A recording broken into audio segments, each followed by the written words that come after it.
Hello everyone, আজ বুধবার, এখন বাজে সকালে 8:30 মতো। আজকে ঘুম থেকে উঠতে একটু লেটই হয়ে গেল। ভেবেছিলাম ওই 7টা কি 7:30টার দিকে উঠবো, কিন্তু অ্যালার্ম হয়তো শুনতে পাইনি বা কোনো কারণে ঘুম থেকে উঠতে দেরি হয়ে গেছে। সেই জন্য সকাল থেকেই তাড়াহুড়া লেগে গেছে, যেহেতু আজকে বাড়িতে অনেকগুলো রান্না হওয়ার কথা আছে। কারণ আজকে আমাদের বাড়িতে আইবুড়ো ভাত। মা উঠেছিল সকালে, ভাইকে স্কুলে পাঠিয়ে দিয়ে আবার ঘুমিয়ে পড়েছে, আর এখনো পর্যন্ত ওঠেনি। তো আমি এইমাত্র উঠলাম, আর এগুলো হচ্ছে সমস্ত বাজারগুলো এখানে দিয়ে গেছে, আগের দিন রাতেই দিয়ে গেছে। এখানে ফুলকপি আছে, আলু, তারপর ক্যাপসিকাম, লঙ্কা, গাটিকচু, পেঁপে, টমেটো, অনেক কিছু আছে। আর এখানে কয়েকটা জিনিস, এগুলো আমাকে মা কালকে রাতেই আনতে দিয়েছিল, সেগুলো আমি নিয়ে এসেছিলাম, যেগুলো আজকে রান্নাতে লাগবে। মুগ ডাল, গোবিন্দভোগ চাল, একটু আর চিনি আছে, পোস্ত আছে, যেহেতু আজকে পোলাও হবে সেই জন্য, আর পোস্ত হচ্ছে ইলিশ মাছ হবে সেই কারণে। তো বাড়িতে আমাদের এরকম ছোটোখাটো কিছু অনুষ্ঠান হলেই আমি তো মার সাথে সাথে রান্না করি, মাকে হেল্প করে দিই, কারণ আমার রান্না করতে এমনিতে একটু ভাল লাগে। তো সেই কারণে মাকে বলা লাগে না, আমি এমনিই করি। আর তারপর এখন একটু বেশি লোক হলে আমাদের রান্না বাড়িতে হয় না, রান্নার লোক রেখে দেওয়া হয়, কারণ এখন রান্না করাটা একটা হেডেক মনে হয়, তার অনেক বেজেও যায়। তার থেকে লোক করলে একটা নির্দিষ্ট টাইমের মধ্যে হয়ে যায়, আর বাড়িতে করতে গেলে অনেক দেরি হয়, তারপর অনেক ঝামেলা ব্যাপার হয়। কিন্তু আজকে কোনো লোক রাখা হয়নি, আজকে আমি আর মাই করব। আমি আর কি মাকে একটু হেল্প করে দেবো। আর আমি প্রথমে এখানে আলুগুলো ছুলছি, কারণ ভেবেছি, এটা আমি ভেবেছি, মা বলেনি, আমি আলুর চিপস করব ভেবেছি, তো সেই কারণে আলুগুলো ছুলে নিচ্ছি। আর তারপর একে একে সব সবজিগুলো কাটবো, যেহেতু ভেজ ডাল হবে সেই জন্য ফ্রিজ থেকে ফুলকপিটা বাইরেই ছিল, গাজর আর পনির, বিনস এইসব দিয়ে একটা ভেজ ডাল করব। তো তার জন্য যে সবজিগুলো লাগবে সেগুলো আমি নিয়ে বসে পড়েছি টেবিলে, আর প্রথমে আলুটা ছুলে নিচ্ছি। আলু চিপস করতে তো আলুগুলো ঘষতেও তো বেশ খানিকটা সময় লাগে, সেই জন্য ওটাই আগে করব। এখানে অনেক কটা আলু নিয়েছি, আলুগুলো নিয়ে এবার এক এক করে ঘষে নেব। আর আলু ঘষার এইটাও না হারিয়ে গেছিলো, এটা আবার কালকে কিনে এনেছি, অনেকদিন এগুলো করা হয়নি। তো ভাবলাম যে আজকে একটু করি, একটু কারি পাতা, তারপর বাদাম, একটু ভাজা মশলা, ওই সব দিয়ে করব। আর যেহেতু অনেক লোকের জন্য, অনেক বলতে আমাদের বাড়ি আর আমার দুই পিসিরা, দিদিরা, তো এদেরকে নিয়েই আর কি আজকের আইবুড়ো ভাতের অনুষ্ঠান। আজকে হলো ডোনাকে আইবুড়ো ভাত খাওয়ানো হবে, মানে আমার বড় পিসি ছোট মেয়ে। তো মানে আমাদের বাড়ি হচ্ছে ওর মামার বাড়ি, তো মামার বাড়ির তরফ থেকে আজকে আইবুড়ো ভাত। আর আমাদের ওদিকে আলু ঘষা হয়ে গেছে, যদিও পুরোটা হয়নি, এখনও বাকি আছে। আর ফ্রিজ থেকে পনিরটা বার করে নিয়েছিলাম, এই আগের পনিরটা, তো দেখছিলাম ভালো আছে কিনা, ওটা কয়েকদিন আগে আনা, তো ওটা দেখছি কেমন একটা টক গন্ধ হয়ে গেছে, তো সেই জন্য ওটা সাইডে রেখে দিয়েছি। আর কালকে যেটা নিয়ে এসেছি ওটাই এখন কাটছি, আর আগেরটা ফেলে দেবো। তো ডোনা আমার থেকে বয়সে 2 বছরের বড়, কিন্তু যেহেতু আমরা ছোট থেকেই একসাথে আর কি বড় হয়েছি, সেই জন্য কোনো দিদি বলি না, আমরা তুই তুই করেই বলি। আর ডোনার দিদি মানে পিসির বড় মেয়ে, ও তো আমাদের থেকে আরও বড়, কিন্তু ওকেও আমরা তুই তুই করেই বলি, কিন্তু যখন ডাকতে হয় তখন দিদি ডাকি। এমনিতে আমরা সবাই বোনেরা আর কি ছোট বড়, মানে সবাই আর কি 1-2 বছর এরকম ছোট বড়, আর দিদি আমাদের থেকে সবচেয়ে বড়, মানে প্রায় আমার থেকে তো 6-7 বছরের বড়, সেই কারণে ওকে দিদি বলি, আর এমনি তুই তুই করেই ডাকি। তো আজকে সবাই আসবে, বড় পিসিরা, ছোট পিসিরা, আর পিসির বড় মেয়ে যার বিয়ে হয়ে গেছে ওরা। তো আমি এখানে ডালের জন্য সব সবজিগুলো কেটে নিচ্ছি, পনির কাটা হয়ে গেছে, এরপর ফুলকপি কাটছি, এরপর এক এক করে বিনস, গাজর এই সবগুলো কেটে নেব। আর আলু ঘষা এখনও পুরোপুরি হয়নি, কয়েকটা ঘষেছি, আর পুরো হাত ব্যথা করছে, যেহেতু অনেক লোকের, আর আলু ভাজা করলে তো একটুখানি হয়ে যায়, তো অনেকটাই ঘষতে হবে। যে এইগুলো আগে কেটে নিই, তারপর আবার লাস্টে ওটা করব।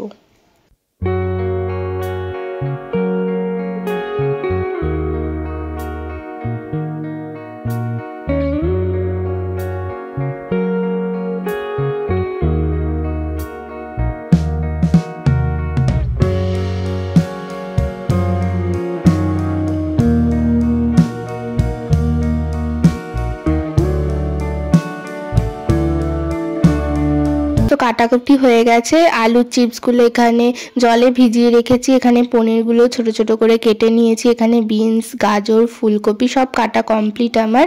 মা এখানে উঠে প্রথমে ডালটা বসিয়ে দিয়েছে, মুগ ডাল ভেজে সেদ্ধ করতে বসিয়েছে, আর পাশের কড়াইতে একটা ভাজা মশলা করছে, জিরে, ধনে, এর মধ্যে শুকনো লঙ্কাও দেবে।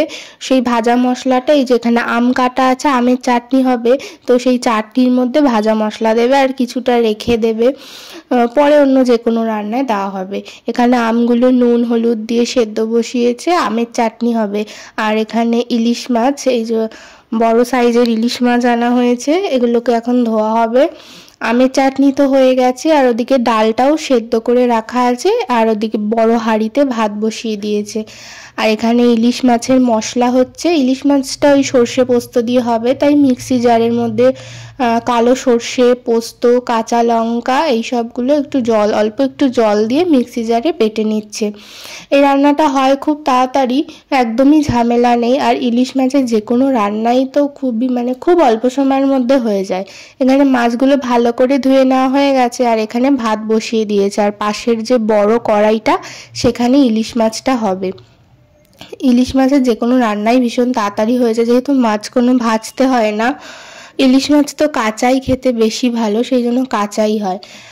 আর এই সর্ষে পোস্তটা এবার এই বড় ছাঁকনিটার মধ্যে একটু ছেঁকে নেবে, ছেঁকে নিলে কি হয়, গ্রেভিটা খুব স্মুথ হয়, নাহলে ওই সর্ষের যে ওই এগুলো কেমন একটা হয় যেন, এই জন্য ওই মাকে বলি যে এগুলো ছেঁকে করবে, তাহলে বেশি ভালো হয়। তো সেই জন্য এখানে ছেঁকে করছে। তবে আমি এক পিস মাছ রেখে দিয়েছি, সেই মাছটা আবার আমি ঝোল করবো। এই যে দুটো গ্যাসই তো ওদিকে পুরো একদিকে ভাত হচ্ছে আর একদিকে মাছ হবে, তাই জন্য আমি ইন্ডাকশানটা চালিয়ে নিয়েছি।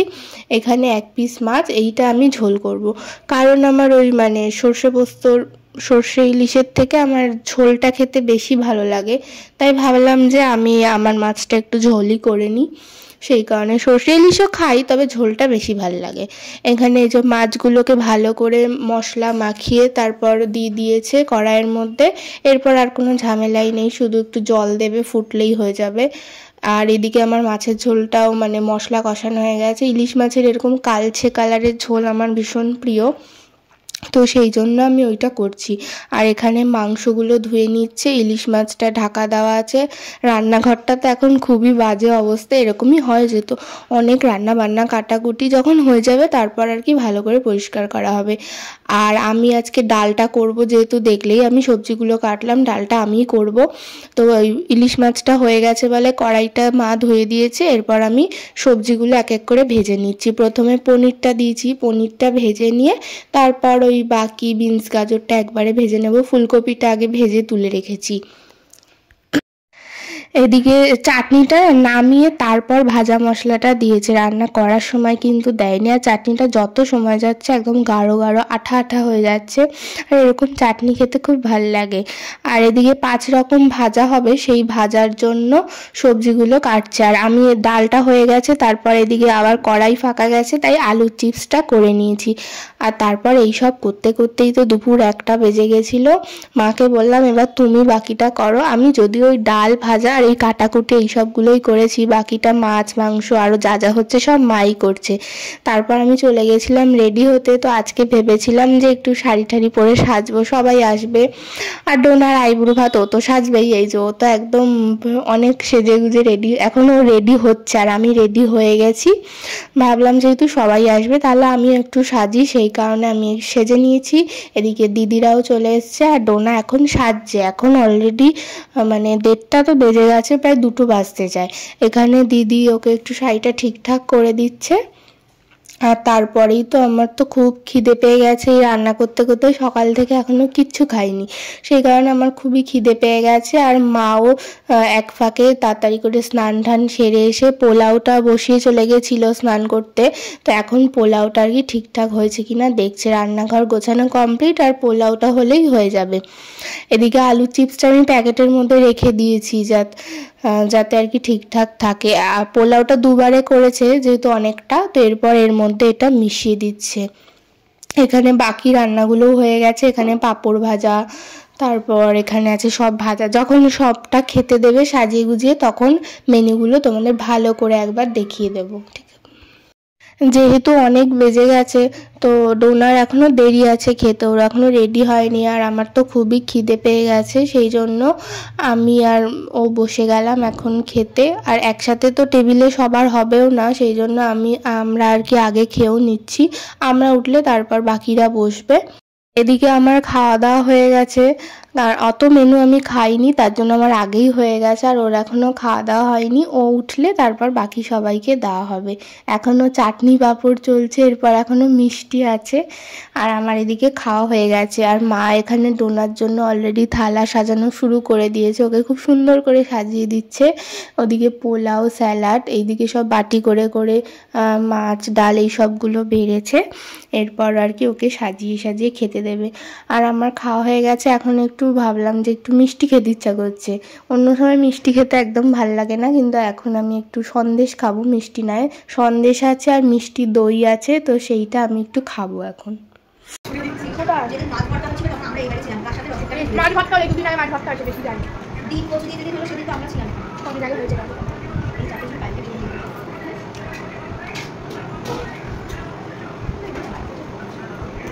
ডোনা এখানে রেডি হয়ে চলে এসছে, এই যে একদম ফুলকুমারী সেজেছে, চুলের মধ্যে ফুল লাগিয়েছে। আর ওকে এখানে খেতে দিয়ে দিয়েছে। প্রথমে এই যে থালাটা দিয়েছে, খুব সুন্দর করে থালাটা সাজিয়ে দিয়েছে, আর এক এক করে সব দিচ্ছে। আগে সবটা দিয়ে দিক, তারপর তোমাদেরকে বলছি যে আজকে কি কি রান্না হলো।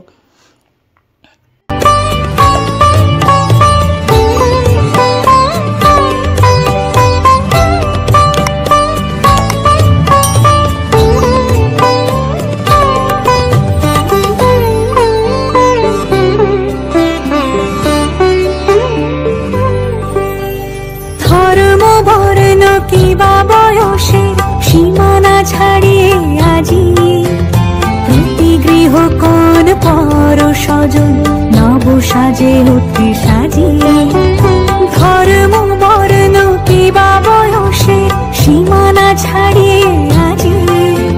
তো চলো এবার আজকের মেনুটা বলি। আজকে এখানে দিয়েছে ভাত, তার সাথে আছে 5 রকমের ভাজা, পটল ভাজা, কাঁকরোল ভাজা, বেগুন ভাজা, তারপর আলু চিপস, কারি পাতা বাদাম দিয়ে, সাথে আছে পোলাও, স্যালাড, আর এদিকে আছে ভেজ ডাল, তারপর আছে সর্ষে ইলিশ, আর আছে পোলাওর সাথে আছে চিকেন রেজালা, আমের চাটনি, পাঁপড়, তারপর 5 রকমের মিষ্টি আছে, তারপর মিষ্টি দই আছে, গোটা ফল আছে, ব্যাস এই সবগুলোই আছে। ও সব দেখিয়ে দিচ্ছে এখানে কি কি আছে, যে ফল, মিষ্টি, আর এখানে একটা প্রদীপ দিয়েছে যেটা সবাই আর কি আশীর্বাদ করবে। এবার ডোনা আমার মাকে মনে করিয়ে দিচ্ছে যে মামি শাড়িটা দাও। তো সেই শাড়িটার জন্য ও একটা শাড়ি নিজেই পছন্দ করে কিনে এনেছে, বলছে এইটা তুমি আমাকে আইবুড়ো ভাতে দেবে। তো সেইটার কথাই মনে করাচ্ছে। এখানে সবাই বসে আছে, প্রথমে ও খাওয়া শুরু করবে, তারপর বাকিরা সবাই আর কি খাবে। দেখো ত্রিভুবনার প্রাণের উৎসবে অনাবিলে আনন্দ হতে কিবা বঞ্চিত রবে ধূপ দীপে আলোর মালায়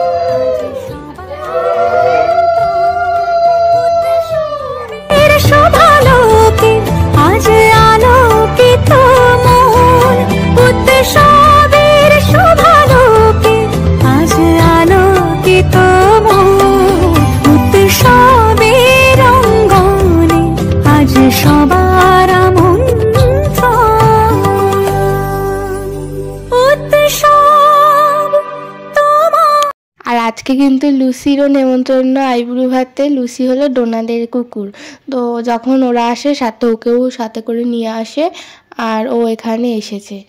ও এসে যে এখন লেজ নাড়াচ্ছে, ওর তো খাওয়া দাওয়া হয়ে গেছে। আর এখন প্রায় 4টে তো বেজে গেছে, আর ভাগ্যিস আগে খেয়ে নিয়েছিলাম, নাহলে এরকম 4টে বেজে যেত। আর আমি একটু তাড়াতাড়ি খেয়ে নিই, সেই জন্য আমার খিদে পেয়ে গেছিলো বলে আগেই খেয়ে নিয়েছি। আর এরপর মনে হচ্ছে এত গরম, এই শাড়ি জামা কাপড়গুলো খুলবো এবার, আর ভাল লাগছে না। আর ওদের তো এখনও খাওয়াই হয়নি, আমি ওদেরকে দেখতে এসেছি সবাই ঠিকঠাক খাচ্ছে কি না। সবে ওদের এখন পোলাওতে চলছে, এখনও দেরি আছে ওদের। ওরা উঠলে আবার মা পিসি এরা সব খেতে বসবে, মানে মনে হয় 5টা মনে হয় বেজে যাবে আজকে খেতে খেতে। সবাই এখন খাচ্ছে। আর এই হলো তোজোকে আজকে সকাল থেকে দেখাতে পারিনি, কারণ ও তো স্কুলে গেছিলো, বাড়িতে ছিল না। আর কারণ ওর সামনেই পরীক্ষা, সামনে পুরো মানে বিয়ে বাড়ির মধ্যে ওর পরীক্ষা চলবে। খুবই বাজে একটা ব্যাপার, মানে বিয়ের পর দিনকার ওর পরীক্ষা। আর তারপর তো খাওয়া দাওয়ার পর আমরা আমাদের ঘরে সবাই গল্প করছিলাম। আর এখানে দিদুন সবার জন্য আইসক্রিম নিয়ে এলো, ফ্রিজেই ছিল, খেয়ে উঠে আর কারো পেটে জায়গা ছিল না, তাই একটু পরে এখন আমরা সবাই গল্প করতে করতে এখন আইসক্রিম খাবো। আর এত গরম লাগছিল কি বলবো। তারপর তো আমি তখনই ড্রেস চেঞ্জ করে নিয়েছি, এই যে দিদিকেও বলেছিলাম তুইও চেঞ্জ করে নে। ও বলছে যে আর করবে না, যেহেতু রাতে আবার বাড়ি যাওয়ার সময় বলছে আবার শাড়ি পরতে হবে, সেই কারণে ও আর ড্রেস চেঞ্জ করলো না। তাই আমরা এখন গল্প করছি, সাথে আইসক্রিম খাচ্ছি। আর আজকের ভিডিওটা তোমাদের কেমন লাগলো অবশ্যই কিন্তু কমেন্টস করে জানিও। তা আজকের ভিডিওটা এখানেই শেষ করছি। আর আমাদের সাথে সাথে লুসিও বাদ যায়নি, লুসিও কিন্তু আইসক্রিম খাচ্ছে। তো টাটা সবাইকে, দেখা হচ্ছে পরের একটা ভিডিওর সাথে।